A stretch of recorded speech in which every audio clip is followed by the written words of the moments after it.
It was the summer of 1883 when the heat lay on the town of Red Rock like a heavy wool blanket that no one could kick off. The air was thick enough to chew, smelling of dried sage and horse sweat, and the ground was baked so hard it rang like iron under a boot heel. I was sitting on the porch of the station house, whittling a stick just to keep my hands from idling, watching the steam rise off the locomotive that had just hissed its way into the station. It was a big day, or so the town thought. The Widow Gable had organized it, a gathering of prospective matches for the solitary men of the territory, though everyone knew the real prize was the man riding down from the high ridge. Maddox. Just Maddox. No one used his first name much, and he didn't offer it. He was a man built of sharp angles and silence, with eyes the color of a storm cloud, and hands that looked like they could crush a stone or cradle a bird, though he mostly used them for crushing. He needed a wife, not for love, Lord knows that word wouldn't cross his lips, but because the ranch was a beast that needed 4 hands to tame, and he only had 2. The platform was lined up with 10 of them, 10 women in their Sunday best, sweating in the unforgiving sun, ribbons wilting and powder caking in the creases of their necks. They were the daughters of farmers who couldn't feed them, or widows looking for a soft place to land, or spinsters hoping for a last chance at a home. They were fluffed and preened, standing tall, smiling with teeth that looked too white against the dusty backdrop of the station. And then there was the 11th figure. She wasn't standing in the line. She was sitting on a crate near the baggage claim, staring at her own worn-out boots. She was small, a slip of a thing, a Chinese woman of maybe 22 years, wearing a prairie dress that had been gray once but was now the color of old dishwater, patched at the elbows and frayed at the hem. She didn't look up. She didn't have a ribbon in her hair, just a severe braid that pulled the skin tight around her eyes. Her name, I learned later, was May, and she looked like she was waiting for a train to take her away, not a husband to take her home.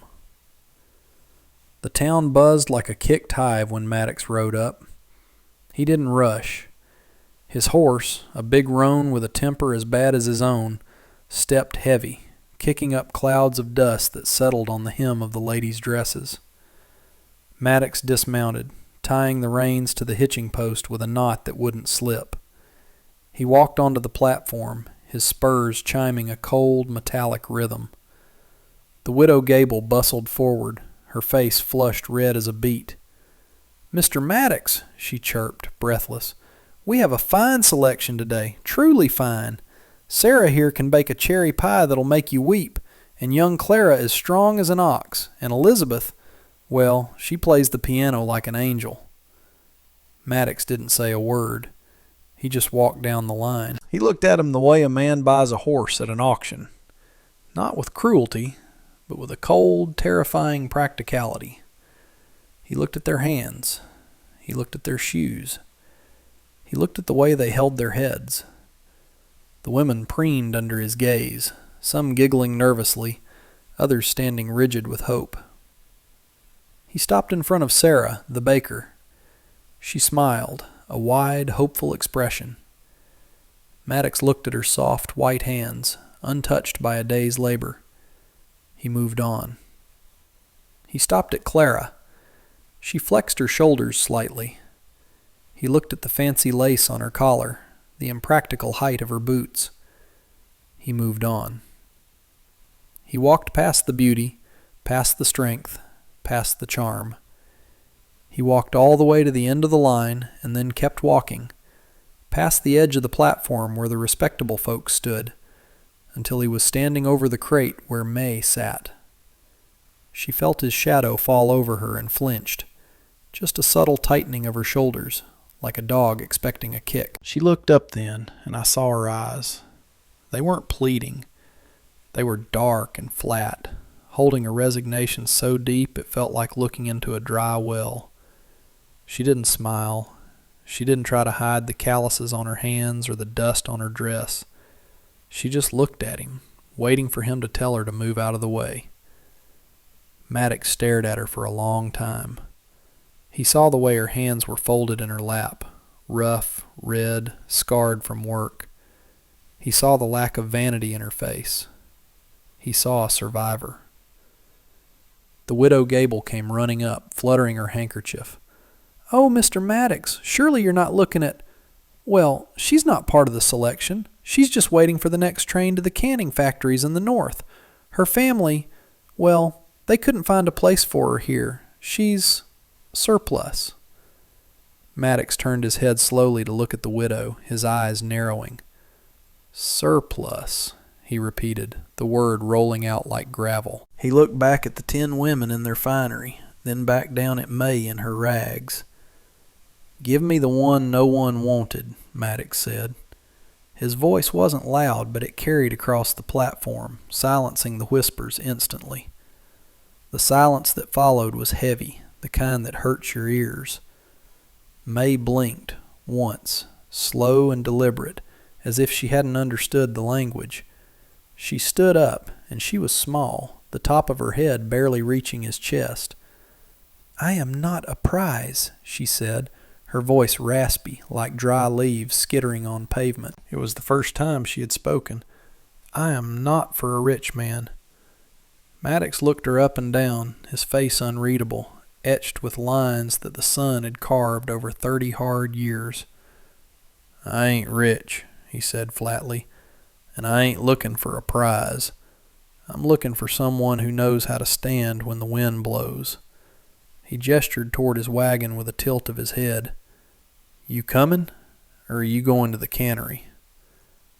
The widow Gable gasped audibly.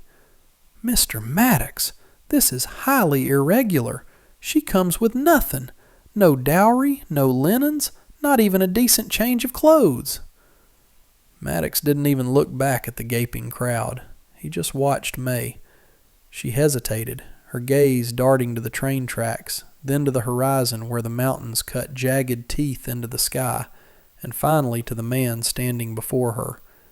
She didn't nod. She just bent down, picked up a small bundle wrapped in oilcloth, everything she owned in this world, and walked past him toward the wagon. The other women stood frozen, their smiles melting into confusion and insult. Maddox climbed up onto the bench seat, waited for her to scramble up beside him without offering a hand to help, and snapped the reins. The wagon lurched forward, leaving the perfume and the lace and the shock choking in the dust behind them. The ride to the ranch took 4 hours, and for the first 3, neither of them spoke a single word. The silence between them wasn't empty, though. It was full of questions that neither dared to ask. The landscape out here is unforgiving, a vast expanse of scrub brush and red dirt that stretches out until it blurs into the sky. The heat hammered down on the canvas cover of the wagon, trapping the air inside until it felt like a kiln. May sat with her back straight, her hands clutching her bundle in her lap. She didn't look at him. She watched the road, her eyes scanning the horizon, perhaps measuring the distance from civilization, or perhaps measuring the distance from her past. Maddox drove with an easy competence, his eyes squinting against the glare. He wasn't a man given to explaining himself, but the silence began to itch at him, unfamiliar in the presence of another. He was used to being alone, used to the only sound being the wind and the cattle. Having a human presence beside him that didn't chatter or complain was unsettling. He glanced at her sideways.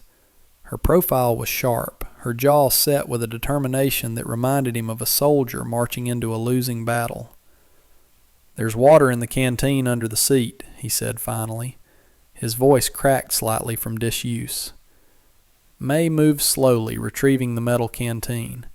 She uncapped it and took a small sip, barely wetting her lips before offering it to him. He shook his head. "Drink. It's a long road."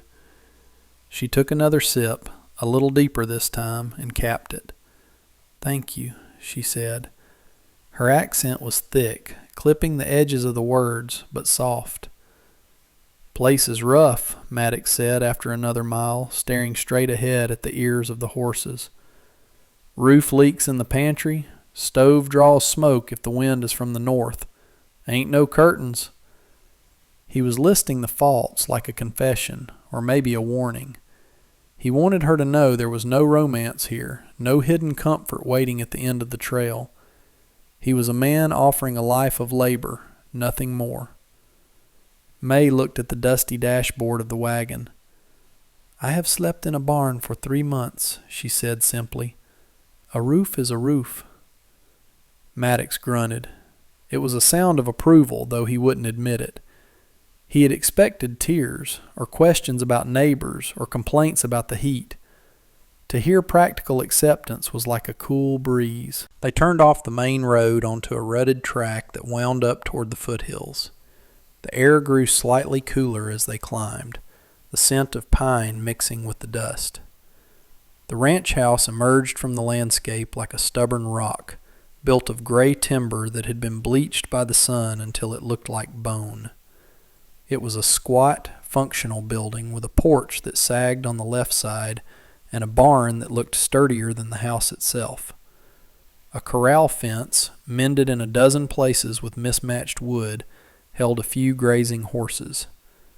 It was a lonely place, a scar on the side of the mountain. Maddox pulled the horses to a halt in front of the porch. "Home," he said, the word tasting bitter and sweet all at once. May climbed down before he could secure the brake. She stood in the dust, looking up at the house. She didn't look disappointed. She looked like a carpenter assessing a job site. She walked up the steps, the wood groaning under her boots, and pushed open the front door. Maddox followed her, feeling a strange sense of intrusion in his own home. He had lived here alone for 5 years, ever since the fever took his brother. The house was a tomb of bachelor habits, stacks of harness leather on the dining table, a layer of dust on the mantel thick enough to write in, dirty plates stacked in a bucket by the stove. He braced himself for the look of disgust, the judgment. May stood in the center of the main room. The light filtering through the grime on the windows was dim and yellow. She turned a slow circle, her eyes taking in the neglect. She set her bundle down on a chair. Then, without a word to him, she walked over to the windows and threw them open, one by one. The fresh air rushed in, carrying the smell of sage and displacing the stale odor of old coffee and loneliness. She turned to him, her face impassive. "Where is the well?" she asked. "Back door, 50 paces," Maddox answered. She nodded, rolled up the sleeves of her prairie dress, revealing thin but wiry arms, and walked out the back door. She hadn't been in the house 5 minutes, and she was already working. Maddox stood in the center of the room, listening to the creak of the pulley as she lowered the bucket into the well. He felt a strange sensation in his chest, a loosening of a knot he hadn't realized was there. He took his hat off and hung it on the peg. It wasn't a marriage. It was a partnership, and for the first time in a long time, the house didn't feel quite so empty. The first week passed in a rhythm that was as steady and unyielding as the ticking of the clock on the mantel. They didn't speak much. The language of their coexistence was written in labor. Maddox would wake before dawn, the floorboards creaking under his weight, and by the time he came into the kitchen, the fire was already crackling in the stove, and a pot of coffee, black and strong, was waiting. May moved through the house like a ghost, silent and efficient. She scrubbed the floors on her hands and knees until the wood grain emerged from beneath years of grime. She beat the dust out of the rugs until the air in the yard looked like a sandstorm. She didn't ask for permission, and she didn't ask for help. She simply saw what was broken and tried to mend it, saw what was dirty and cleaned it. Maddox watched her from the corner of his eye when he came in for the midday meal. He saw the way she winced when she lifted the heavy cast-iron skillet, her wrists looking too fragile for the weight, but she never let it drop. He saw the way she saved the potato peelings to feed the few chickens he had running wild in the yard. She was thrifty, ruthless with waste, a trait born of starvation. One evening, just as the sun was dipping below the peaks, painting the sky in bruises of purple and red, Maddox was down at the corral trying to shoe the bay mare. The horse was skittish, tossing her head and dancing away from the hammer. Maddox was tired, his back aching from a day of mending fences, and his temper was fraying. "Stand still, you mule-headed beast," he growled, sweating through his shirt. He heard a crunch of gravel and looked up to see May standing on the other side of the fence. She was holding a bucket of water. She didn't say anything, just set the bucket down and watched. The mare rolled her eyes, nostrils flaring. May reached into her pocket and pulled out a small, withered apple, something she must have salvaged from the pantry. She walked calmly to the fence. "She is afraid," May said. Her voice was quiet, barely carrying over the wind. Maddox wiped his forehead with his sleeve. "She's stubborn. There's a difference." May shook her head. She held the apple out, her hand steady. "Fear looks like stubbornness when it has no voice." She made a low, clicking sound with her tongue. The mare's ears swiveled toward her. Slowly, hesitantly, the horse stretched her neck over the fence rail, sniffing at May's palm. May didn't move. The velvet nose touched her hand, and the apple disappeared. May stroked the horse's neck, murmuring something in a language Maddox didn't understand. The tension went out of the animal's shoulders. Maddox stood up, the hammer hanging loose in his hand.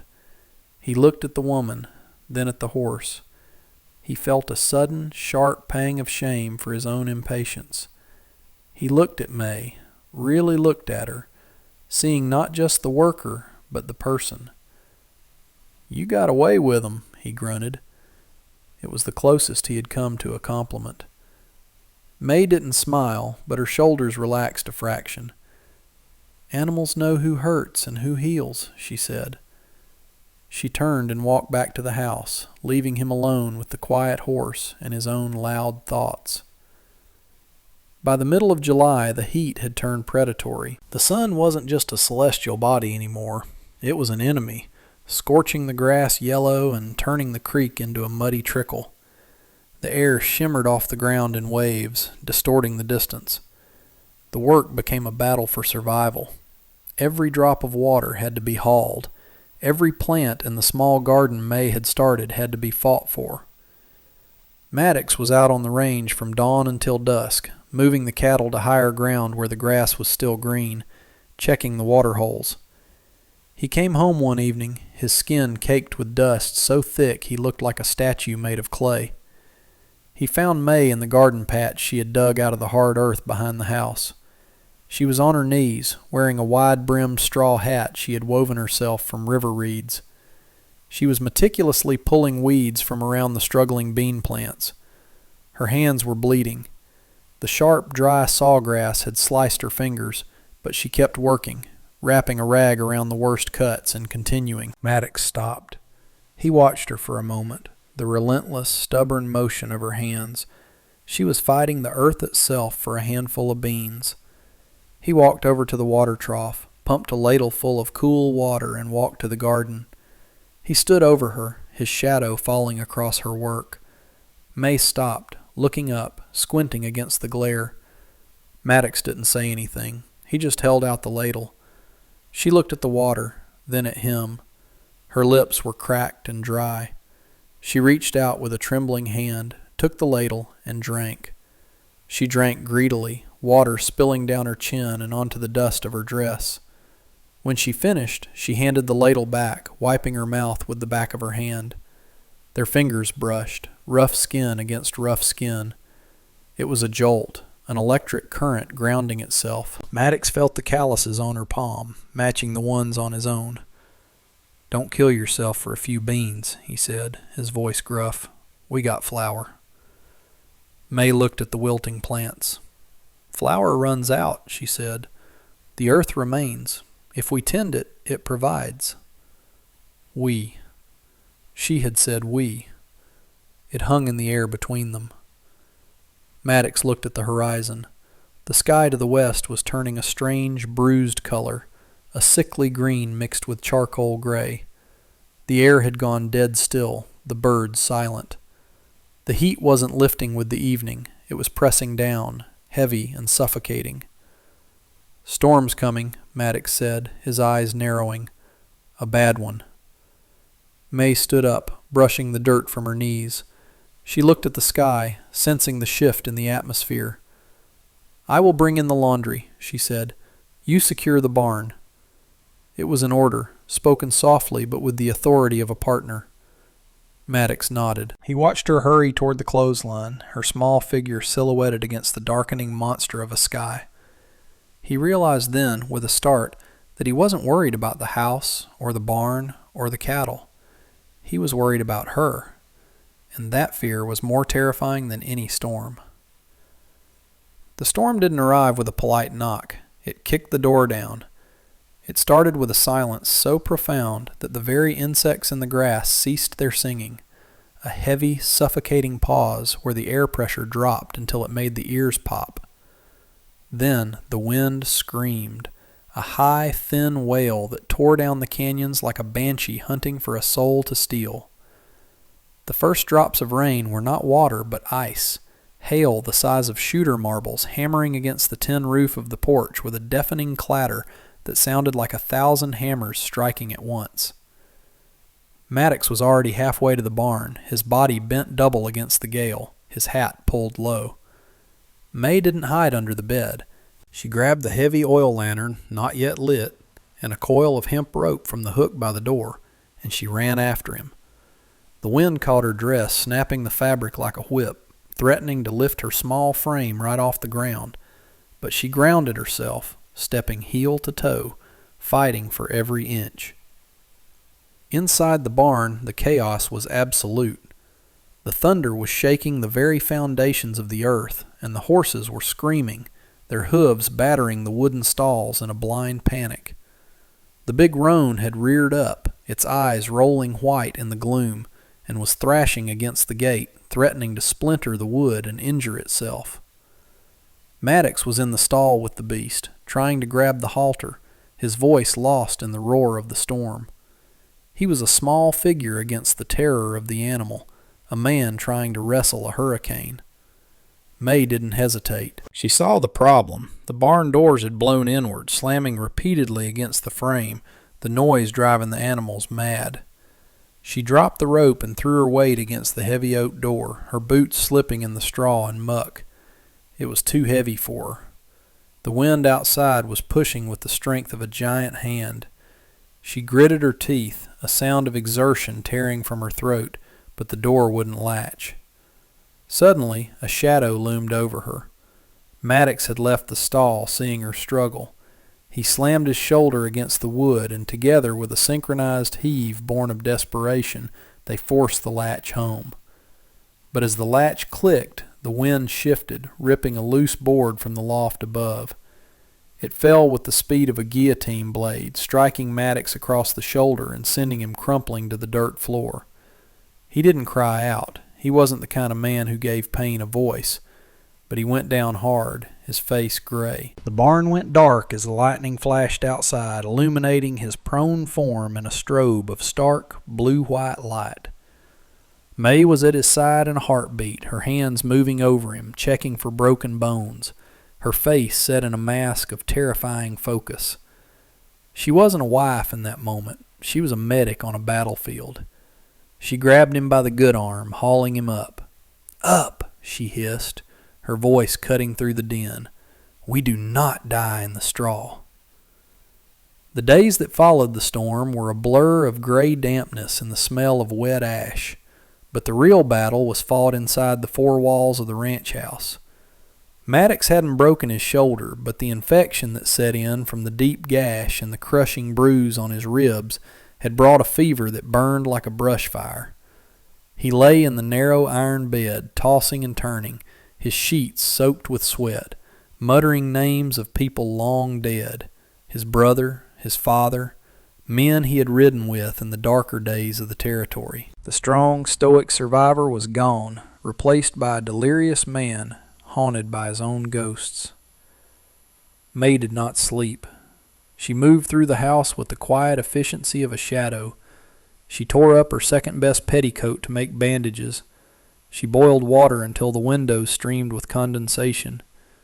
She went out into the rain-soaked garden, digging up roots, purple coneflower and willow bark that the local tribes had taught the railroad workers to use, brewing bitter teas that smelled of earth and medicine. She forced the liquid down his throat, spoon by spoon, holding his head up with a strength that belied her size. There was an intimacy in this sickness that stripped away the awkwardness of their arrangement. There was no room for modesty when a man was burning up with fever.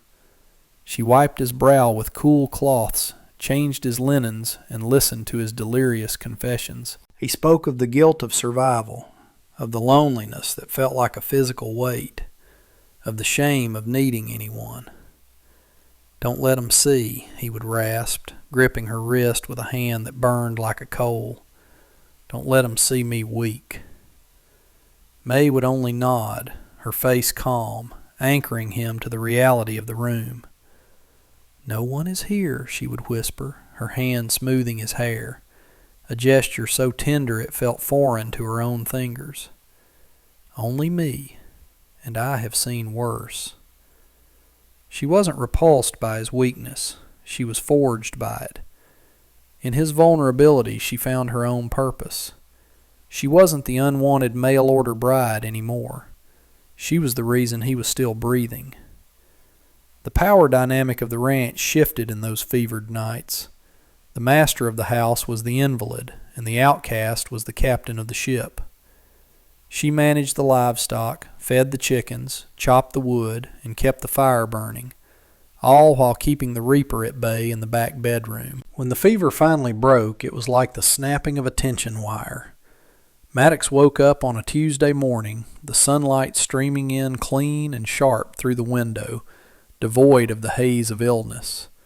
He felt weak, hollowed out, as if his bones were made of glass, but his mind was clear.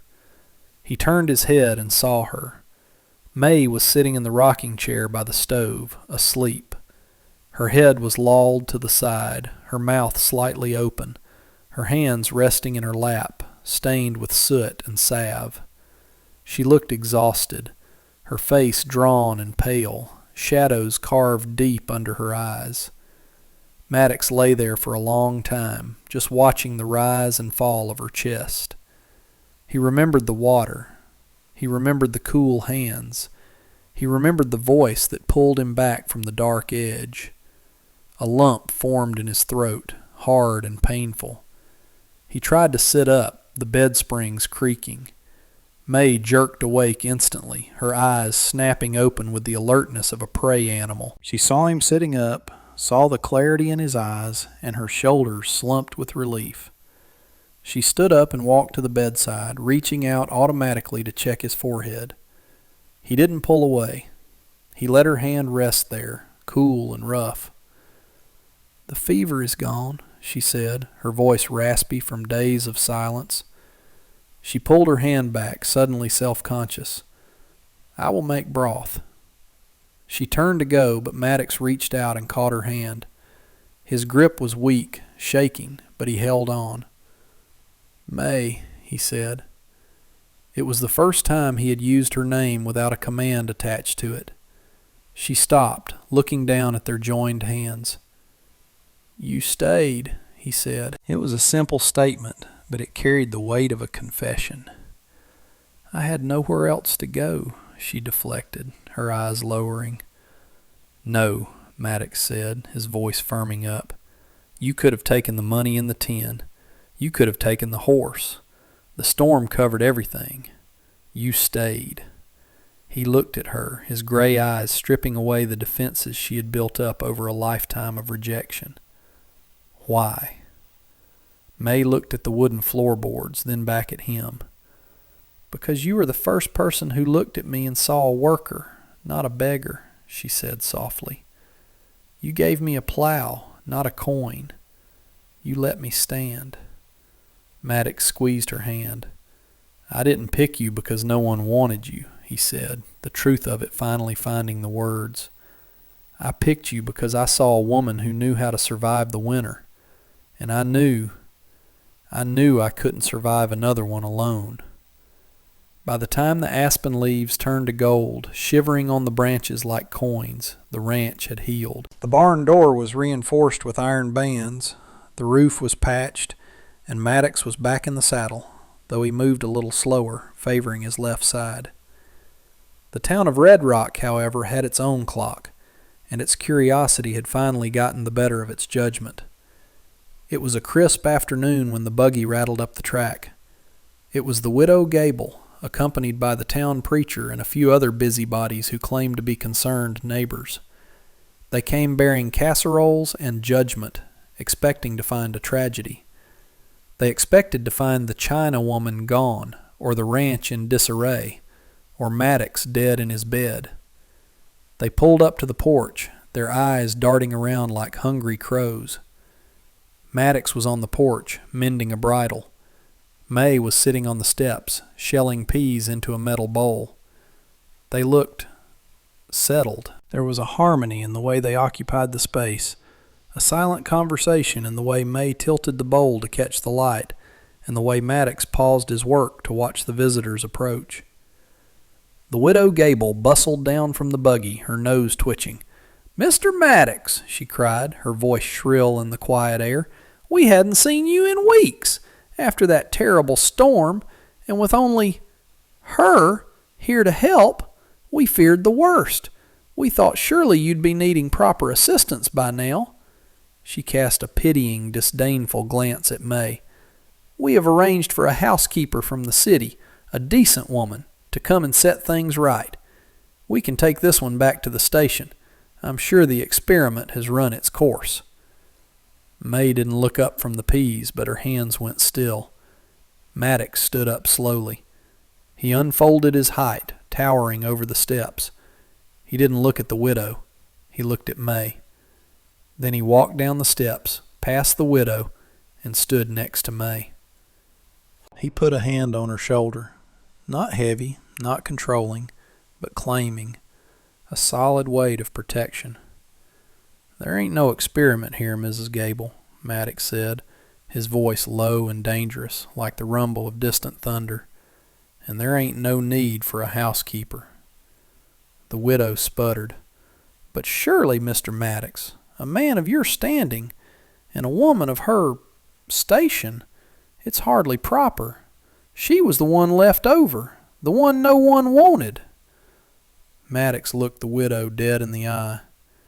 "You look at her and you see what you didn't want," he said, his words crisp and cold. "I look at her and I see the woman who pulled a beam off my back. I see the woman who kept the fire lit when the world went dark. I see the only person in this valley with enough grit to be my wife." He paused, letting the word hang in the air.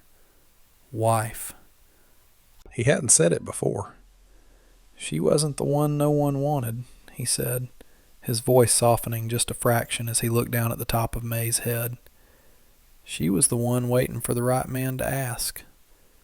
He looked back at the group. "Now, unless you came to help shell these peas, I suggest you turn that buggy around. We have work to do."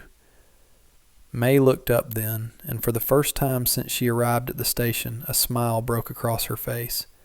It wasn't a polite smile. It was radiant, proud, and beautiful. She picked up a pea pod, snapped it open, and the sound was as loud as a gunshot in the silence. The Widow Gable turned purple, gathered her skirts, and retreated. As the buggy clattered away, disappearing into the dust, Maddox sat back down on the step beside her. He picked up a pea pod. "They're loud," he observed. "Like geese," May agreed.